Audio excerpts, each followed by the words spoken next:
Good afternoon, everyone. Welcome to the monthly Dallas Volunteer Attorney Program, CLE. My name is Kristen Solis. I'm one of the mentor attorneys here at DVAP, as we affectionately call ourselves. For those of you that are not familiar with us, we are a joint project with Legal Aid of Northwest Texas and the Dallas Bar Association, and our primary mission is to match low-income Dallas residents with private attorneys that will work their civil legal case pro bono. We take a wide variety of cases, anywhere from probate, divorce, consumer issues, but one of the types of cases we get significant amount of requests for are the drafting of wills and powers of attorney. And as this is completely transactional, in my opinion, this is probably one of the easiest ways to start getting involved in doing pro bono work. So today, to tell you all about how to do the wills and powers of attorney, we have Brandy Baxter Thompson. She is board certified in estate planning and probate. She's a frequent speaker and author for the State Bar of Texas CLE's programs. She has served on the real estate, probate, and trust law sections guardianship committees and planning committees for the advanced estate planning and probate course, the advanced guardianship course, the estate planning and probate drafting course. Um, she has been elected by her peers multiple years as a Texas super lawyer. She has been awarded by the Dallas probate section of the Dallas Bar the Nikki Jaja Pro Bono Award and by DVAP as one of the Ken Fuller Outstanding Mentor Award. She is excellent in this field. Um, and if you have questions during the presentation, please put them in the Q&A at the bottom and she will try to get them at the end of the presentation. So without further ado, I will turn it over to Brandy. Thanks, Kristen. I appreciate that. And welcome everybody that's here today. Appreciate your attendance. And hopefully this means that you're going to be taking on a pro bono case for DVAP. It's as I think one of the paralegals says, it's billable hours for the soul. So appreciate you being here today. And as the topic suggests, we're going to talk about how to draft a will and powers of attorney. Some of the things that we're going to cover are, points that you should be considering in any case that you have, but particularly when you're looking at drafting someone's estate planning estate planning documents. So the first question I would say is, looking out for who is your actual client. This is an area of the law that can be fraught with elder exploitation and undue influence.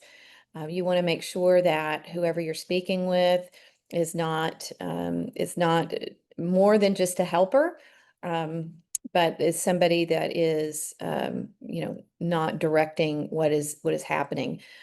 Someone other than the client is calling you to make the appointment, is telling you what should be in the documents, bringing the person to the meetings and doing the talking. Any of that is going on that should raise a red flag. And if you suspect that there is exploitation going on, you should consider reporting it to APS. Another thing to consider when you're representing individuals with and handling their estate planning is whether or not you have a married couple. There is joint representation considerations that need to be discussed with the couple. You should always consider including some sort of a waiver of the conflict in the engagement letter, and also just discuss with them what that means. A very easy way to explain this is to say if one spouse gives you information and asks you to withhold it from the other spouse, that's a conflict and you can't do that. And if that does arise, then you'll have to withdraw as counsel for both of them. When you have married couples, some of the questions that you need to ask and documents you need to start collecting at the outset is whether or not there's a premarital agreement or a partition agreement, That's going to affect their division of assets or the characterization of the assets. Additionally, you want to ask about prior marriages. Do they have children together? Do they have children from prior marriages? You know, there's a lot of blended family considerations that need to be made with respect to understanding the dynamics. You know, most people in the world have a perfectly well blended family and everybody gets along. But at the same time, you need to explain to your clients things that can happen after they're gone with respect to blended family dynamics and how that can affect their planning and how they should plan for that.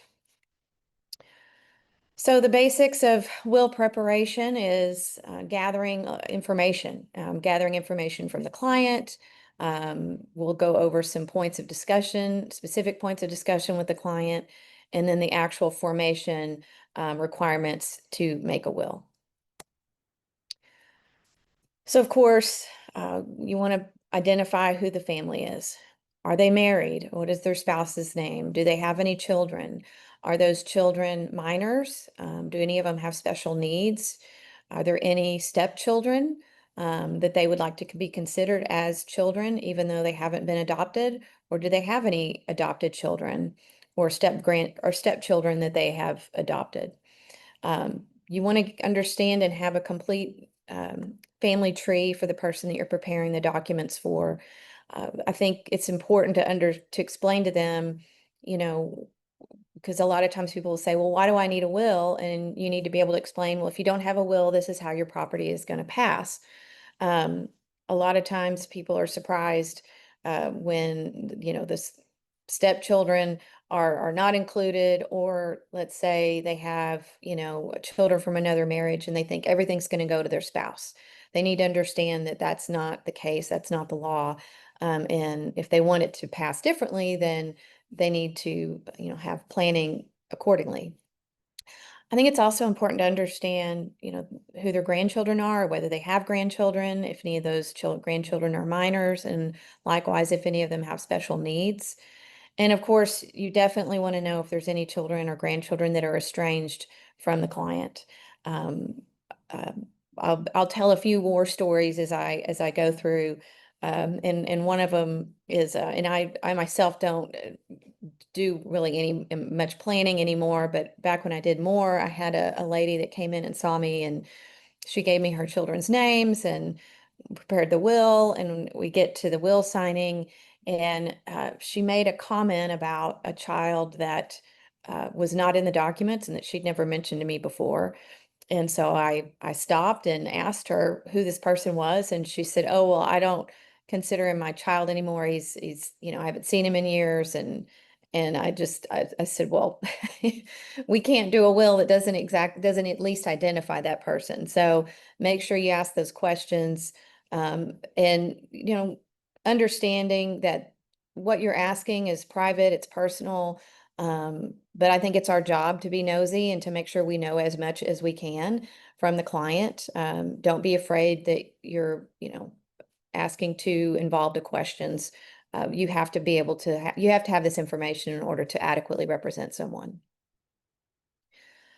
Of course, when you need to have considerations regarding the family and the dynamics and things that may alter the way the planning is going to be prepared, especially when it comes to minors and special needs beneficiaries.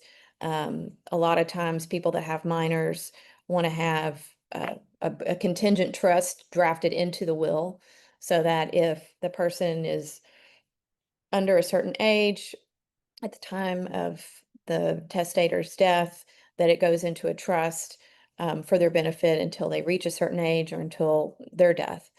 Um, Likewise, you need to discuss special needs and making sure if there is somebody with special needs that receipt of an inheritance isn't going to disqualify them from certain benefits that they may be receiving. And that maybe a special needs trust would be a better way to address that. Obviously, you know, dates of birth and places of residence are important. And I typically include dates of birth in all of the documents I prepare when there's minors, so that, you know, it's evident how old they are at the time the person passes away. They may be obviously a minor at the time the will is drafted, but 20, 30 years later, they're obviously adults, and having that date in there makes it really clear. If the person wants to make a gift to classes, a couple of things you want to make sure you know who is comprised of the class and whether or not they want to consider it a closed class. Is it, for example, do they want to leave everything to their nieces and nephews? Well, who are those nieces and nephews? Where do they live? What is their dates of birth? Are we talking about minors, adults, etc.? And then confirming, are they going to potentially grow a number over years, and or do they want it to be just the individuals that are named at the time that the person is drafting the document? If there's any interest in identifying charities as beneficiaries, you want to confirm the proper name that would be included in the will. A lot of times it's really worth having, making a phone call to talk to somebody in that in the development department for that charity to make sure you have the proper name. The entity may present as a particular name, but then they have a different legal name that they go by. You want to make sure that it's clear and complete. And then, if again, identifying any estranged or children or grandchildren. So once you've got the family down, you understand the family tree, you understand the dynamics, you want to then start talking to them about their assets and what they own. It's really important to know what real property they own. Is there anything outside of Texas? In particular, do they have any oil and gas interests? Making sure they understand that that is considered real property and needs to be, treated as such. A lot of people just have the contents of their home, but, inquire about what collections they may have or any valuables that they may have. You might want to look at the fact that they have some sort of, they have, a valuable collection that is something that's, they want to pass to a specific person. They have jewelry or the like.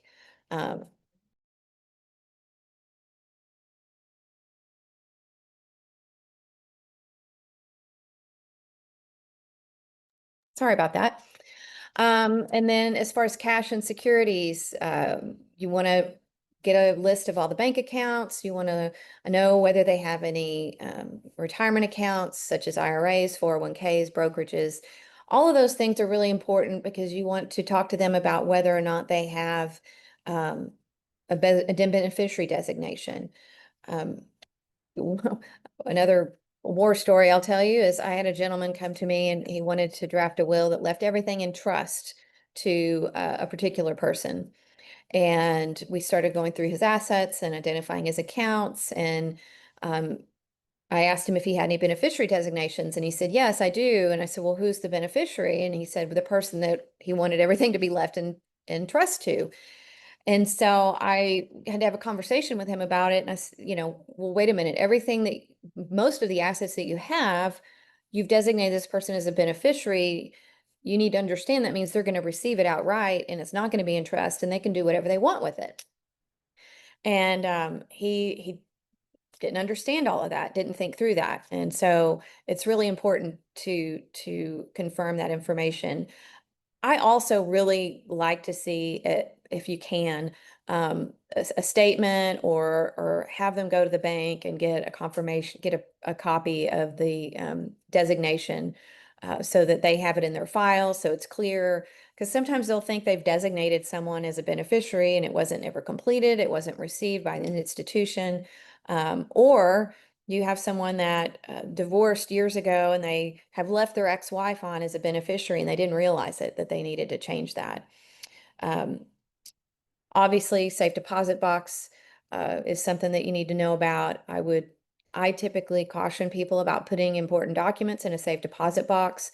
There are methods through the court that you can utilize to gain access to a box in order to see if there's a will, but it's a lot easier to keep it at home and to make sure that it's kept in a safe place and that you have copies available as well.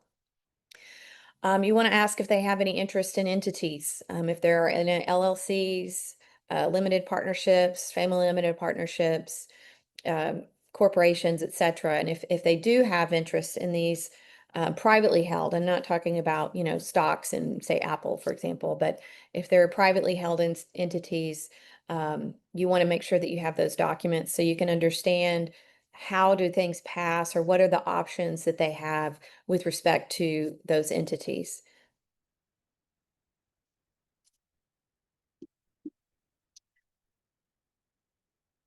One other thing, and I didn't see it on this list, and maybe it's later on, but just I was thinking about it, is I would really also encourage you to ask if they know whether or not they're the beneficiary of a trust. If they are someone that holds what's called a power of appointment, or are they the current beneficiary of a trust that they've created or somebody that's created for them. So you want to also have those documents. So if you have property that is real property outside of Texas, oftentimes I will suggest to people that they should hold that in trust. Um, and bear in mind, what we're talking about today, a lot of this is going to be way outside the norm of what you're going to run into with your representing a DVAP client. But you never know, these are all good questions to go through, and the answer may be no, no, no to all of these things, but you definitely want to run through these. And of course, if they tell you that they have multiple properties or sophisticated assets, then you might want to bring that to DVAP's attention. Um, with respect to any real property, you want to ask about co-ownership, and if it is co-owned, with whom is it co-owned? Um, identify any oil and gas royalties that they may have, homestead rights. You want to go through that with them, especially if the property that they own is their separate property. I think there's, some people will be under the misconception that, well, I know that this is the home that we have together and we live together as husband and wife, but I brought this into the marriage and it's my separate property and I want my kids to have it when I die. Well, you need to explain to them what the homestead rights of the spouse are, that person is their surviving spouse is going to have the right to live in the house for as long as they want to until their death. Just so that is something that's considered in drafting the documents. Tangible personal property, this is most often the subject of specific bequests. Um, if you can avoid it being the object of specific bequests, that's a great idea. I think a lot of time, most lawyers will include some sort of language about a memorandum. And if they want to have a memorandum, identifying specific items going to specific people, that's great. It's easy for them to change.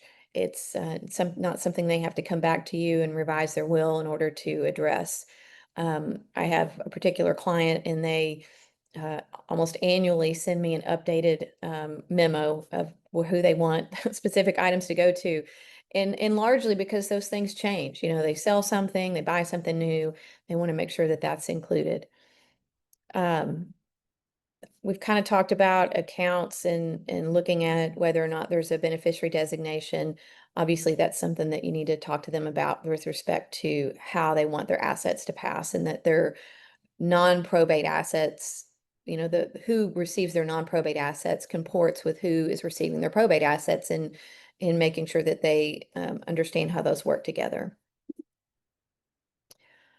If they do have a safe deposit box, you want to make sure that they have some sort of a list of what the contents are, who has the key, who can enter the box. You can actually have another person listed that can enter the box without necessarily having ownership.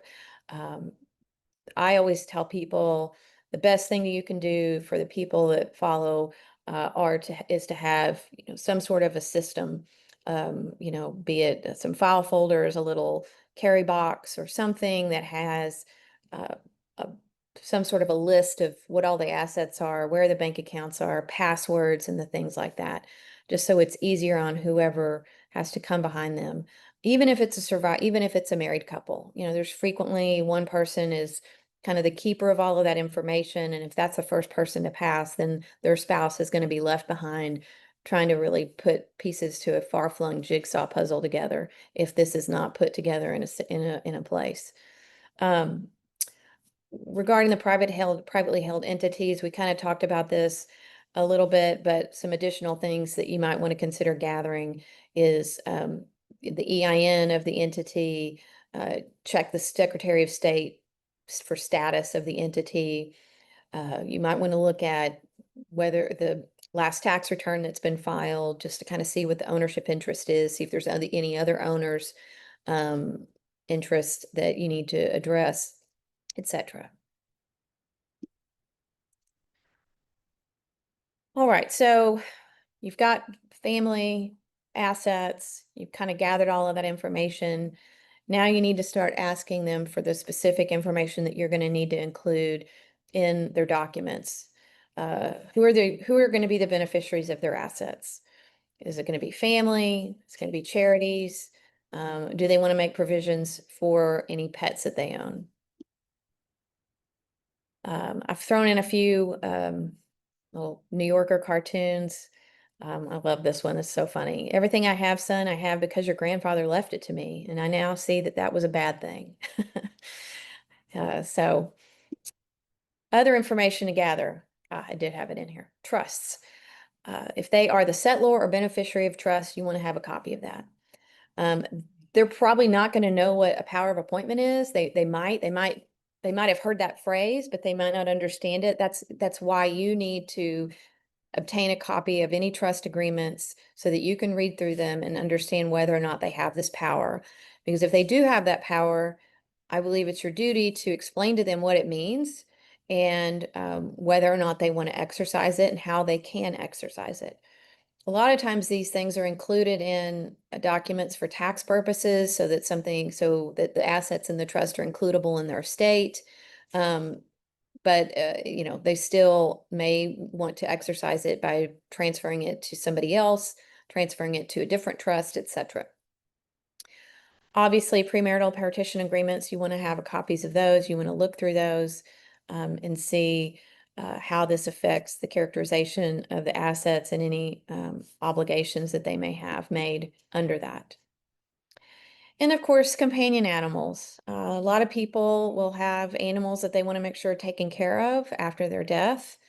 You want to have a discussion with them about what are some options and just, thinking through, is there somebody that they know that is really good with animals and that they trust?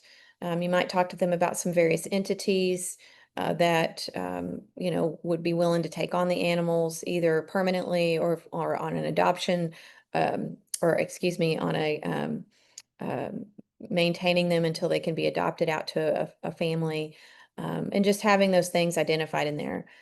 I also suggest to people putting in, having a file folder that identifies, what's the vet clinic that they like to take their pet to that's going to have any of their records, so that if they are adopted, then somebody will be able to get those records easily.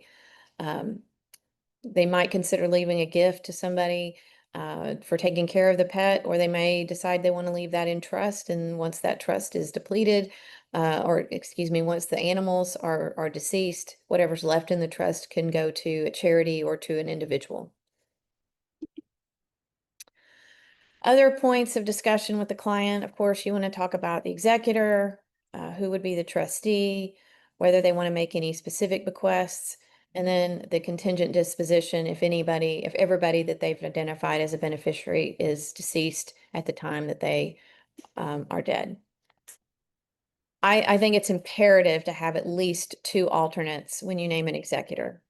You want to make sure you have all the contact information for the persons they've named as executor. And if they want co-executors, you want to explain the pros and cons.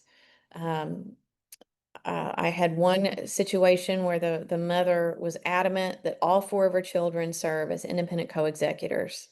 And even though one of the sons had some mental health issues and was clearly not able to serve in that capacity. So it was a really difficult situation, and you need to explain that to them. Encourage them to talk with the person that they want to serve as the executor. They don't want to receive that information after the person's deceased. I think they want to talk to them and make sure they understand what their wishes are.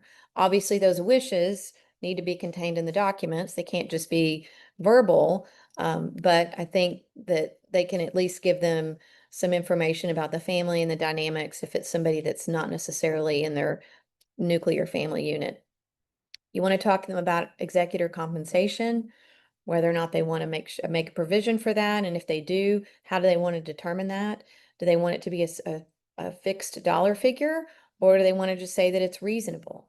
Um, I I always tell people if the will says that they're entitled to reasonable compensation, I believe that reasonable is definitely what is named in the estates code, that being the 5 in and 5 out. The statutory basis for compensation of a personal representative is, in my opinion, per se reasonable. So you want to talk to them about what all that means. And then if there are distributions of tangible personal property, discussing with them what it means to have a non-pro rata distribution versus a pro rata distribution, and how any final determination is going to be made if the beneficiaries are unable to reach an agreement. In the event that you have trust, contingent trust in the will, for example, because there's a minor incapacitated person, they need to consider who is going to be the best person to manage that money. And understanding that whoever is going to be, let's say they have a minor child. And I always explain to people, look, the person that may be the guardian of your child, and be the best person to take care of them and to make sure they get a good education and they are grown up with the moral and standards that you would expect them to be brought up in, is not necessarily the person you want in charge of the money. They may be two different people. They may be the same person, but it's a conversation that I think is best to have with them, and discuss discuss the options with them so that they think through those kinds of things. Um, Specific bequests, we talked a little bit about the memorandum. I think that's something that's very easy to utilize, and it's easy to fix and without having to go back and change the will or make a codicil. Um, Also discussing, like I said, class of items. What does it mean to say all of my jewelry? Um, that's literally every piece of jewelry they want to go to a particular person, or just a specific item is what they, want to go to that person, and just being specific about it if they do want to be specific about it. Explaining to them what it means for about gift lapsing. If they want to leave a particular house with an address in the will to a person, if they don't own that at the time that they die, then that gift would lapse. That the law does not allow the proceeds from the sale of that house to go to that person. So they may want to draft it differently and have it be more such that if I'm living in whatever my homestead is at the time of my death, versus a specific address. The other issue with real property is, if there are mineral interests, is the person that's receiving the real property also going to receive the mineral interests if there are any? Contingent disposition. So in the event that every person that is identified as a beneficiary, for example, in the residuary, and there needs to be obviously a residuary clause in the will, or else you can end up with a partial intestacy, and then you have to not only probate the will, but then you also have to um, file an application for heirship. So assuming you've got your residuary clause in there, make sure that there are provisions that don't lead to an intestate situation that could be passed on to dozens or even hundreds of heirs. And that does seem very unlikely, but it's not impossible. I always caution people, if there's some sort of a charity, do they have a school that they went to, or a library or something from their hometown that they want to be a benefactor or beneficiary of the assets, in the event that everybody they know and want their assets to go to is deceased. That's, in my opinion, that one of the best ways to make sure that you don't end up with this laughing heirs situation.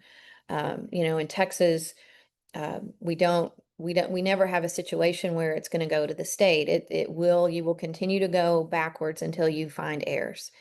And I had a case that I've been working on literally for years, where a gentleman included language that if a certain person predeceased him, then that gift passed to his heirs and his wife's heirs. And his wife died before him, so that was fairly easy. It all went to him and her brother, and that was it. And then the brother, his share when he died, went to her husband. So that side was easy, no big deal. But he had no children. He and his wife had no children. He had no siblings. His parents, his father, his father was an only child and so there were no siblings, no nieces and nephews, nothing like that. So we had to go all the way up to his great grandparents, and through the great grandparents go through the multiple, the two moieties. And this person that died, and he was, I think, in his 80s when he died, has 270 heirs. And that is, I don't think anybody would ever intentionally want their estate to be distributed between hundreds of people. The cost and time of handling that is beyond what I think anybody would contemplate or want. And I think explaining to them what can happen, so that they can kind of see what the end result would be if they don't make this provision is good for them to think about. Some people don't care. They just want to leave it to their heirs.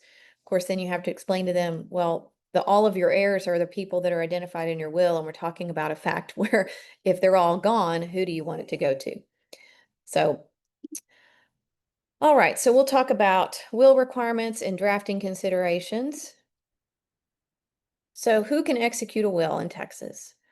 Well, pretty much anybody, if you're over the age of 18, if you have been married, if you are married, and if you're a member of the Armed Forces of the United States, etc. So, as long as you are of sound mind and you meet this requirement, you can execute a will. And the requirements for a will in Texas are fairly simple. It needs to be in writing. Some of you may be long enough in the tooth to remember when we had nuncupative wills, which was an oral will. That is gone by the wayside. Every will has to be in writing. So if it's in writing, it needs to be signed by the testator. Or if the testator is unable to sign for some reason, another person can sign on the testator's behalf at their direction. The will does need to be attested to by two or more credible witnesses. What is a credible witness? Well, a credible witness, just all that means is they are not someone that's taking under the will. Think of them as being a disinterested witness. The credible witnesses have to be at least 14 years of age, and they need to subscribe their names to the will in their own handwriting in the testator's presence. So just know that the testator doesn't necessarily have to sign in their presence, but they do have to sign and witness the will in the testator's presence. Typically, this is all done at one time and everybody's in the same room. That is obviously the way that you would want to do that, and any lawyer should be handling a will execution ceremony that way. A holographic will is a will that is written wholly in the handwriting of the testator. So one of the things I've run into here lately is a will that's in handwriting, but it's not in the testator's handwriting. So bear in mind, if you run across this, let's say you're helping somebody with probate, ask those questions about whose handwriting the will is in, because if it's in somebody else's handwriting, let's say we had a gentleman who was in the hospital and he dictated what he wanted to his niece, and his niece wrote out the will for him, and he signed it, and actually they had a witness and a notary. So a will that is not in the testator's handwriting is an attested will. It's no different. It's treated no differently than if it had been typed up by a lawyer. It still has to be signed by the testator, and it has to be have two witnesses to the will. The holographic will does not require any witnesses. It just needs to be wholly in the handwriting of the testator and signed by the testator. Now, there is no technical requirement that it be dated, but it's always a good idea that it be dated. I recently had a lawyer reach out to me and ask me about this, and he was trying to probate a will in a far-flung county in West Texas, and the judge denied it. There was no contest. Nobody was challenging the validity of the will, but because the will didn't have a date on it, it was a holographic will. The judge denied it to probate. I don't think that was correct, and I think they're going to go back and try to fix that, but just something to think about. And then, of course, in Texas, we have this the ability to have a self-proved will. There are you can have the self-proving affidavit as a completely separate page that is attached to the will, that's signed and addressed in the time of the will ceremony. A will can be later self-proved. You can do the self-proving affidavit later. Obviously, the best way to do it, the best practice, is to have the will signing ceremony, all of the signatures done, and notarization and self-proving affidavit signed off on at the same time. There is a provision, as I've noted here, 251.1045, that allows for an alternative form where it's not just a separate affidavit, it's just part of the same signing at the end of the will.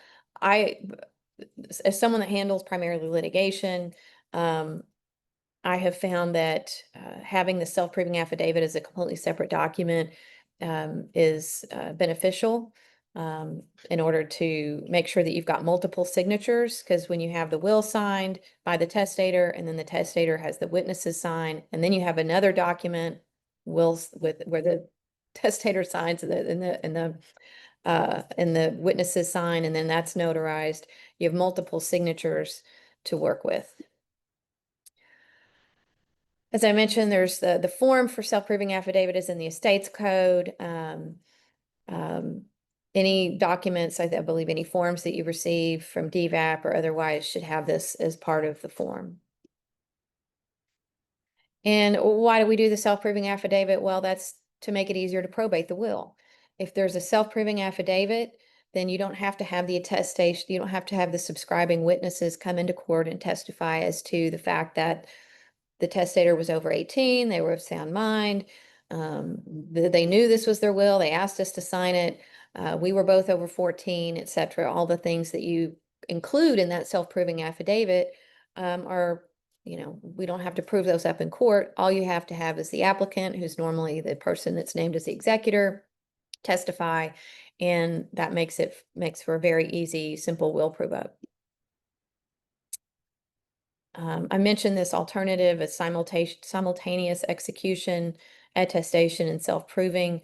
Affidavit is something that some lawyers use. I know a lot of lawyers still prefer to have the separate self-proving affidavit.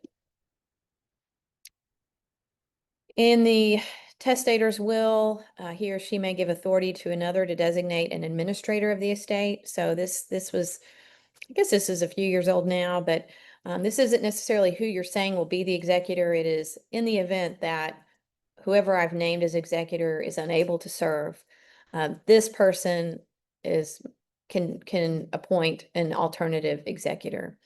I haven't really seen that utilized a lot. I don't know if a lot of lawyers are. I think it's probably a good idea to have that in there so that you don't run into a situation where the court's picking somebody or the beneficiaries are fighting over who's going to be the executor.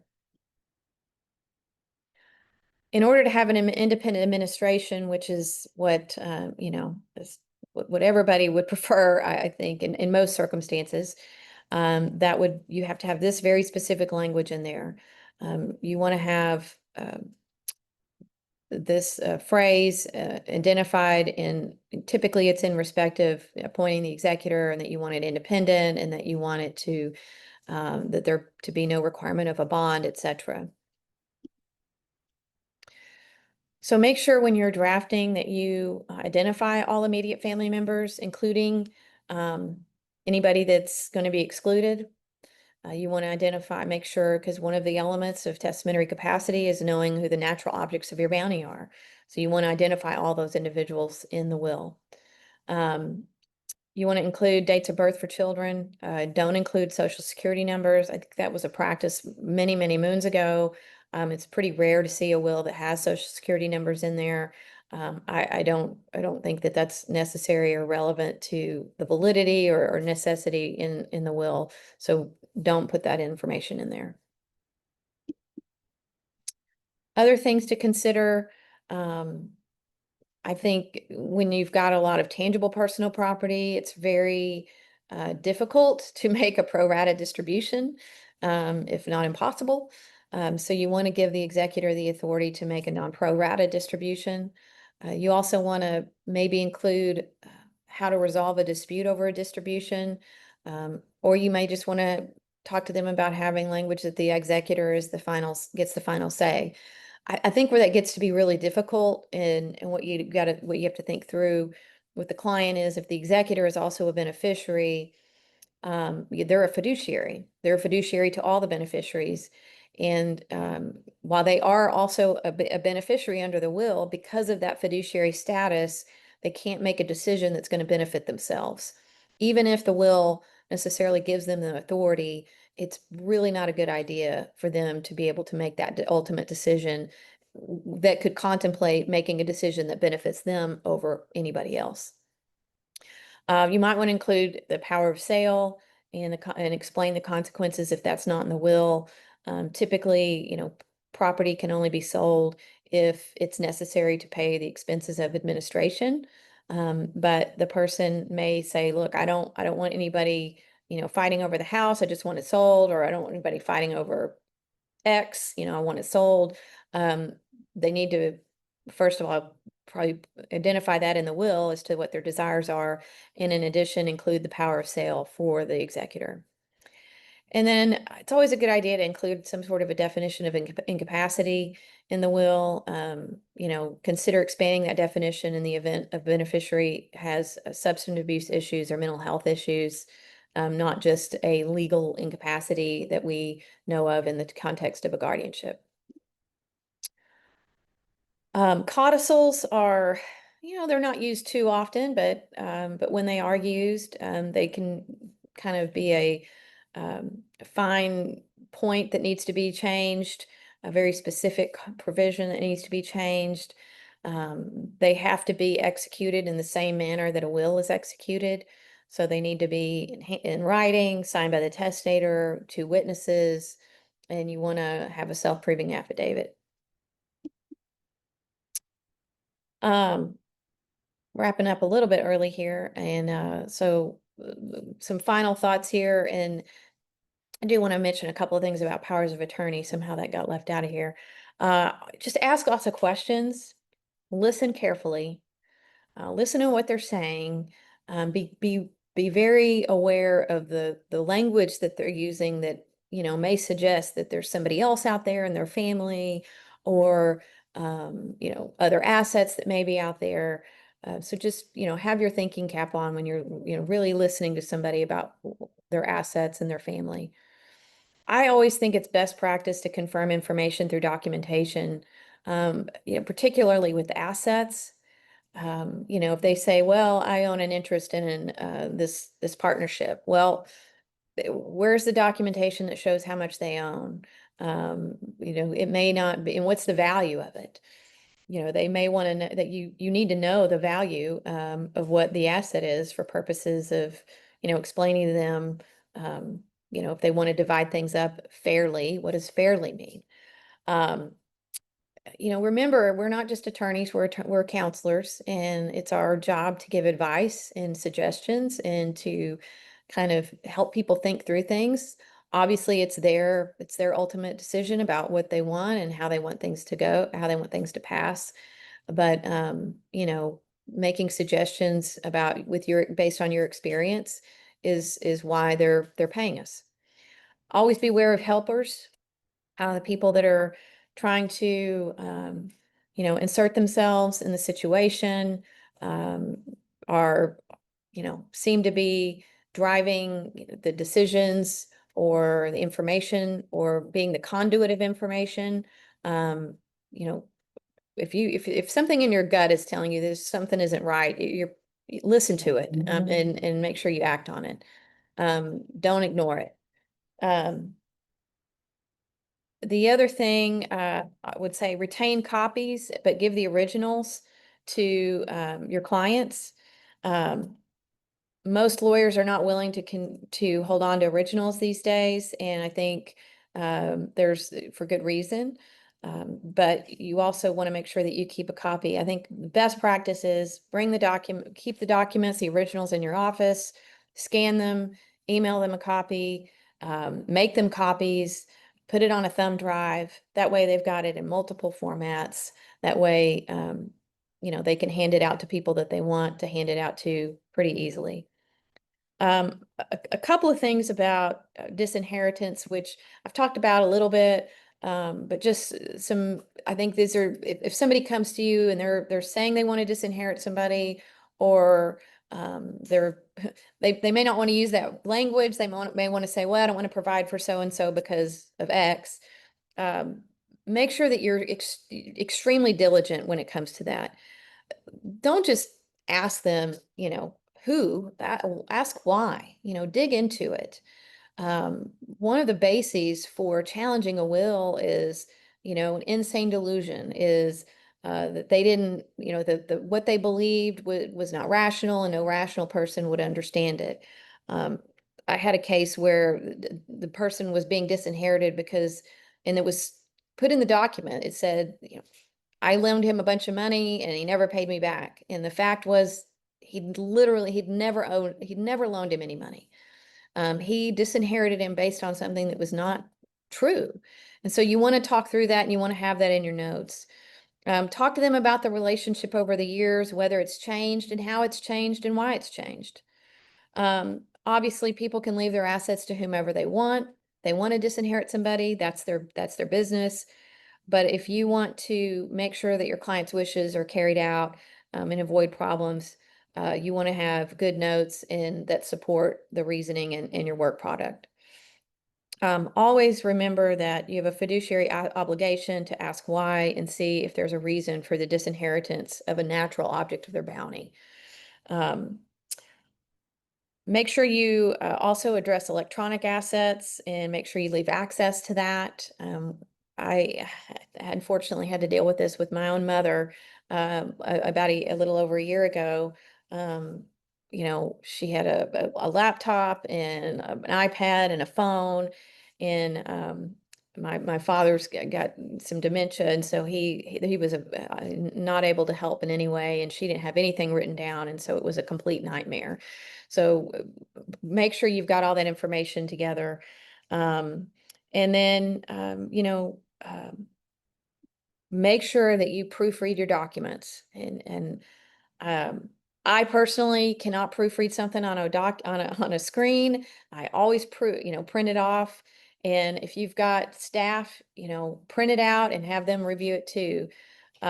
You will see, when we as litigators run across a will and it's got some sort of a mistake in it, that is fodder for challenge, and may not be the sole basis for a challenge, but it's definitely, it makes the work look sloppy, and it kind of impugns the whole process. So you want to make sure that you are proofreading every single thing, making sure that if you're referencing internally, supra, infra, etc., you are making sure that you're referring to the right place in the will. Real quickly, just a couple of things on powers of attorney. We didn't really talk much about that. Those are documents that can be extremely powerful for the person that is the agent. It's not typically an issue when it comes to to spouses appointing each other. They co-own it, let's say they've co-owned most of the documents if it's a long-standing marriage. But you really need to be very, very careful in explaining to clients what can be done with the document, what authority does this give the person that they're naming as their agent, and really review what's called the hot powers that were implemented in the code a few years ago. Those can be very dangerous. I mean, there's provisions in there that say they can create a trust, terminate a trust, they can rechange their beneficiary designations, etc. You want to talk through those things and be very wary of assigning those powers unless there's really good reason to do so. Um, one of the questions I asked individuals when they're naming someone as an agent under power of attorney is, would you trust this person today to be in complete charge of your money? You know, if you got hit by, a bus and we're in the hospital, would you trust this person to go in and pay your bills and manage your finances for you? And if the answer is if they pause, if they aren't certain, or they say not sure, then that's probably not who they should be naming as their agent. And so that you need to walk through that with them.